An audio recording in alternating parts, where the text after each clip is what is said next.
Good morning, students. In history part, today we are going to see Unit 2 Great Thinkers and New Faiths. Students, listen carefully. Make a note of each and every important points in your social activity note. The doubts will be clarified on the reopening day. Now let's recall what are all the topics we have discussed in the last session. Jainism and Buddhism. In this session, today we are going to see about the causes and the influence of Buddhism in Tamil Nadu and the similarities and dissimilarities of Jainism and Buddhism. Buddhist Sangha. Buddha laid foundation for a missionary organization called Sangha, meaning association, for the propagation of his faith. The members were called bhikshus. Bhikshus is nothing but monks. Students, Sangha means some Buddhists choose to become monks and nuns and make religion the most important thing in their lives. They are known as the Sangha. Their job is to teach and guide other Buddhists using the Buddha's teachings. And the temples exist in all Buddhist countries, but Buddhists do not need to go there to worship and meditate. They led a life of austerity. Austerity is nothing but simple quality and self-disciplined life. Chaitya, a Buddhist shrine or a meditation hall. Chaitya is nothing but where the place of worship in Buddhism. Viharas, monasteries or living quarters for monks. Viharas were dwelling place of monks, features of the Chaityas and Viharas. Stupas, built over the remains of Buddha's body, they are monuments of great artistic value. Stupa is nothing but it is a mound-like or dome-shaped structure and it is used as a place of meditation, which is a prayer hall or temple containing a stupa. Buddhist sect. To clarify this complex movement of spiritual and religious thought, it may help you to understand two main classification of Buddhism. One is Hinayana. Hinayana is also called as Theravada. Hinayana means the school of elders. First, did not worship idols or images of Buddha. They did not worship a statue that people treat as a god or images of Buddha. Practiced austerity. It is nothing but they lead a simple quality and self-disciplined life. Believed that salvation of the individual as its goal. Students, here the word salvation is nothing but someone being saved from danger, loss or harm. Their spirit is a state of being saved from evil and sin. And they used only Prakrit language. Hinayana is also known as Theravada. They spread to Sri Lanka, Myanmar, Burma and Southeast Asian countries. Now let's see about Mahayana. Mahayana is nothing but the great vehicle. Worship images of Buddha. Mahayana sect had their faith in worshipping Buddha as a god in form of images rather than in form of symbols. So, basically after the fourth council, Buddha was being worshipped in the form of images. Observed elaborate rituals. Mahayana Buddhists engaged in a tremendous range and variety of rituals and ceremonies. And also, they followed a complex meditation practices, ritual devotion to Buddhas. But Hinayana led a simple and self-disciplined life. They believed that salvation of all beings as its objective. Their goal was to open up the possibility of Buddhahood, that is, to become a Buddha, to all sentient beings. They used only Sanskrit language. Spread to Central Asia, Tibet, China, and Japan, where middle path was accepted. The middle way or middle path is the term that Gautama Buddha used to describe the character of the Noble Eightfold Path. Now let's see the difference between Hinayana and Mahayana. Did not worship idols or images of Buddha. Hinayana did not worship idols or images of Buddha, but Mahayana worshipped images of Buddha. Hinayana practiced austerity, that is, simple and self disciplined life. Mahayana observed elaborate rituals.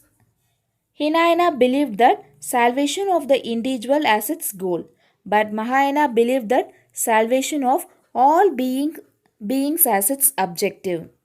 Hinayana used Prakrit language and Mahayana used Sanskrit language. Hinayana is also known as Theravada and Mahayana spread to Central Asia, Ceylon, Burma, Nepal, Tibet, China, Japan, where middle path was accepted. And Hinayana spread Sri Lanka, Myanmar, Burma and Southeast Asian countries. Now let's see the causes for the spread of Buddhism.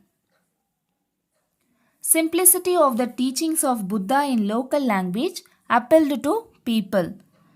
Students, as compared with Jainism, Buddhism was essentially simple. It did not confuse the people. Eightfold Path and concept of non-violence were so simple that people could easily understand and follow these. Buddhism rejected elaborate religious customs, whereas the practice of orthodox Vedic religion insisted on expensive rituals and sacrifice.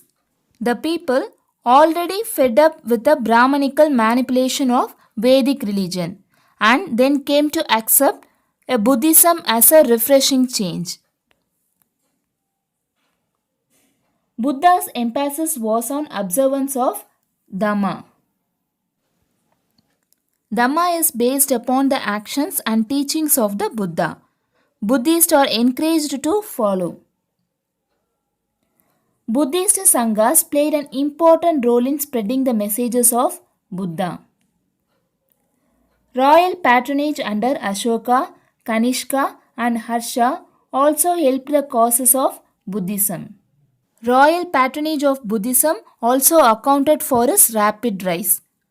Students, as you already know that Buddha was a Kshatriya prince. So the kings like Ashoka, Kanishka and Harshavardhan patronized Buddhism and helped to spread throughout the India. Ashoka deputed his children Mahendra and Sangamitra to Sri Lanka for the spread of Buddhism. Viharas or the Buddhist monasteries became great centers was Nalanda, where Huan Isang the Chinese pilgrim studied for many years.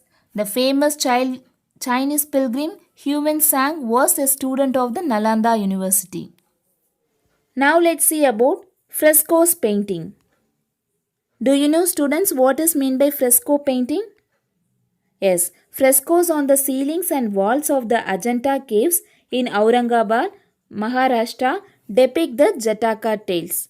Fresco is a very good way of painting pictures on walls. It is much easier than painting on dry plaster because when paint is put onto dry plaster, it sinks straight in.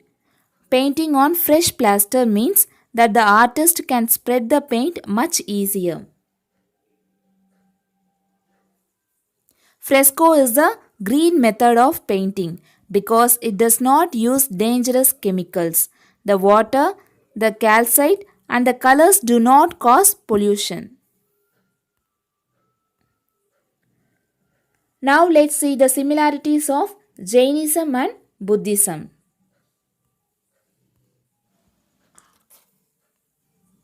Both Mahavira and Buddha hailed from royal families, yet they renounced the royal privileges and chose to adopt an ascetic life. Students, as you already know that Mahavira was a Kshatriya prince. At the age of 30, he renounced his princely status to adopt an ascetic life. And similarly, Gautama Buddha was a Kshatriya prince belonging to the ruling of Sakya clan. At the age of 29, he left his princely status to ascetic life. Denied the authority of Vedas. Taught in the language of common people. They used the Prakrit and Sanskrit language to the people.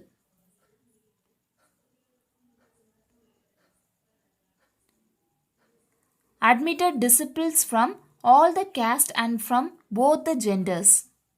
They reject the priest of the formal rituals and the caste system.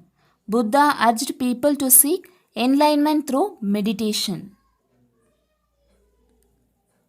Opposed blood sacrifice.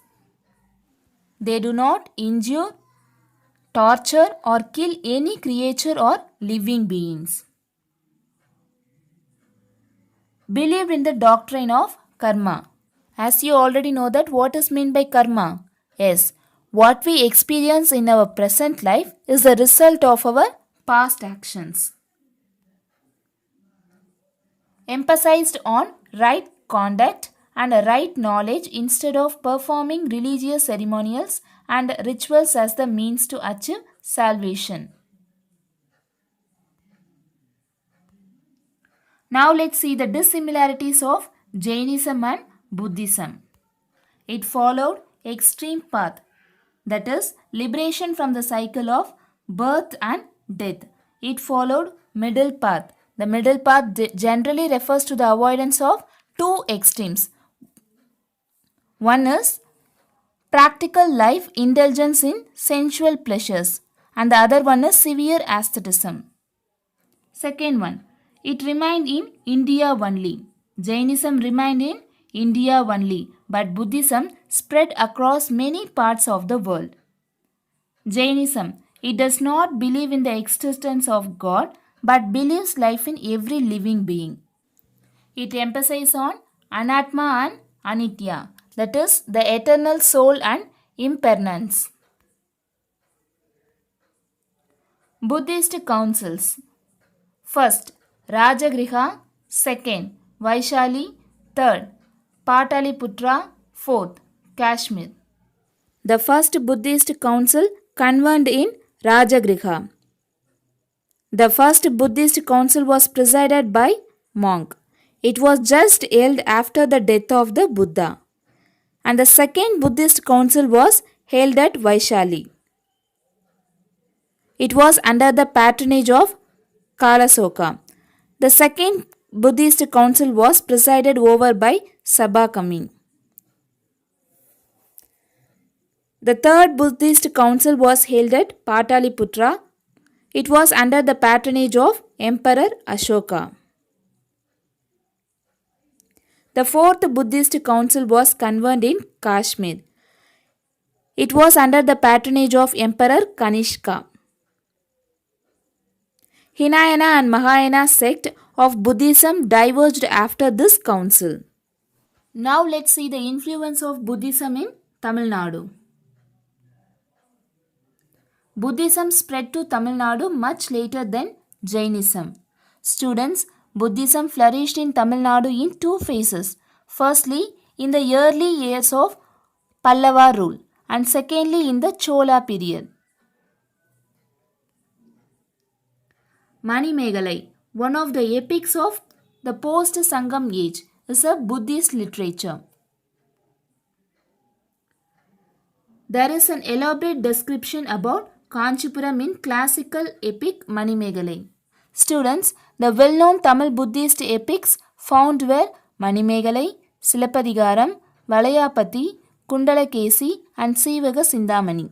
Manimegalai, a purely Buddhist work of the third Sangam period in Tamil literature. It is the most supreme and famous among the Buddhist work done in Tamil works.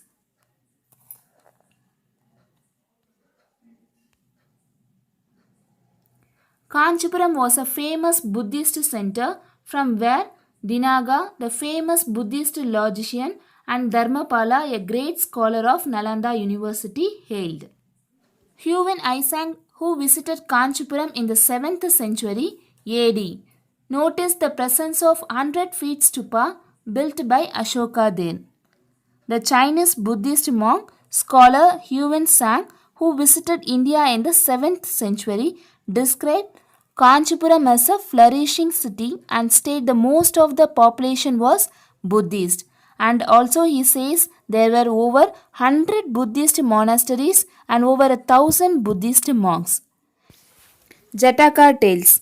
The Jataka tales have been written in the Sanskrit language and are a set of stories about the life of Buddha in human and animal form.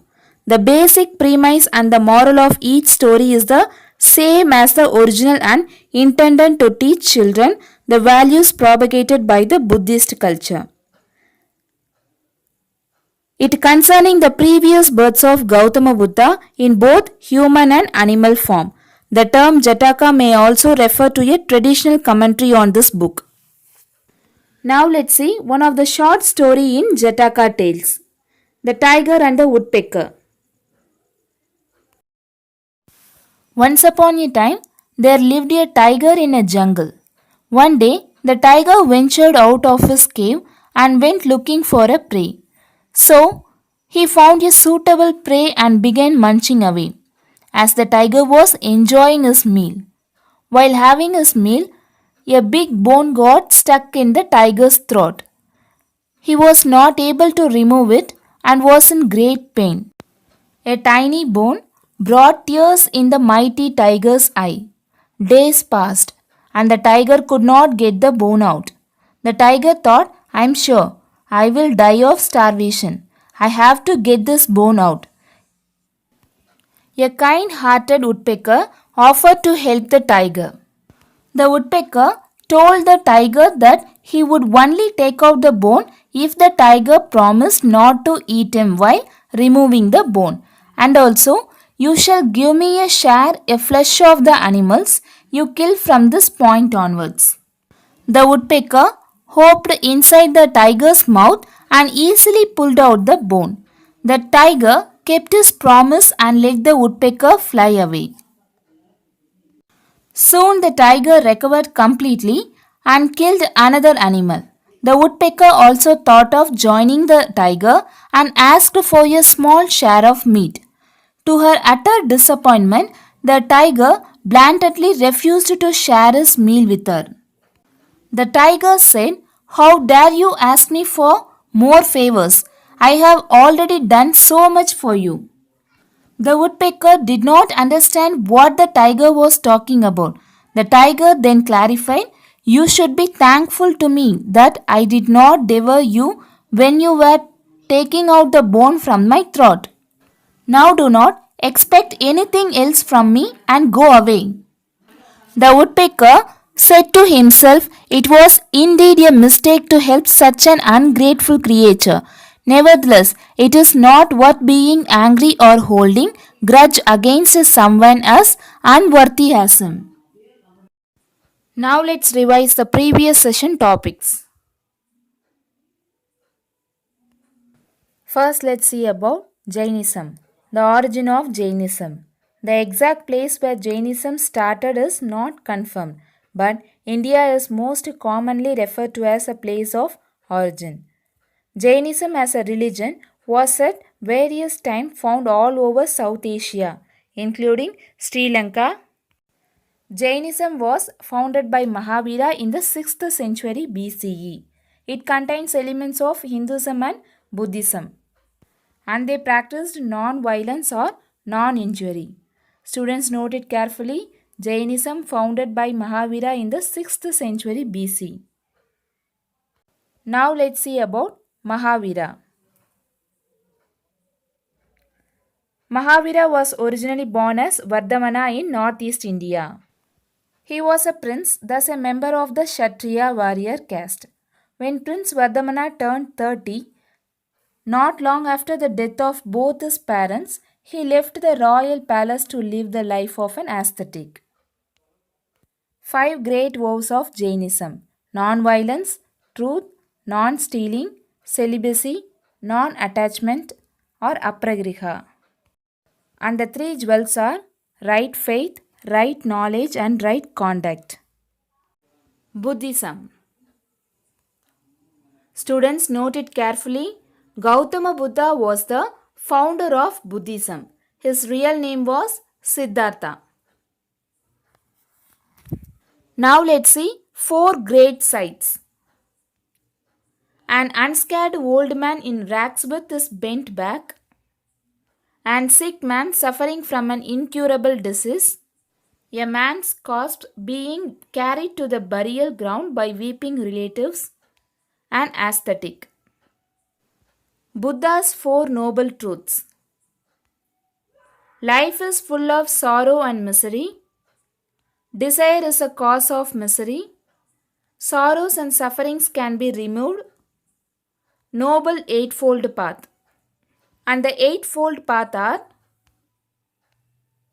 right view, right thought, right speech, right action, right livelihood, right effort, right knowledge, right meditation. Now let's see today's activity. Read any one story from Jatakas and write a similar story on your own.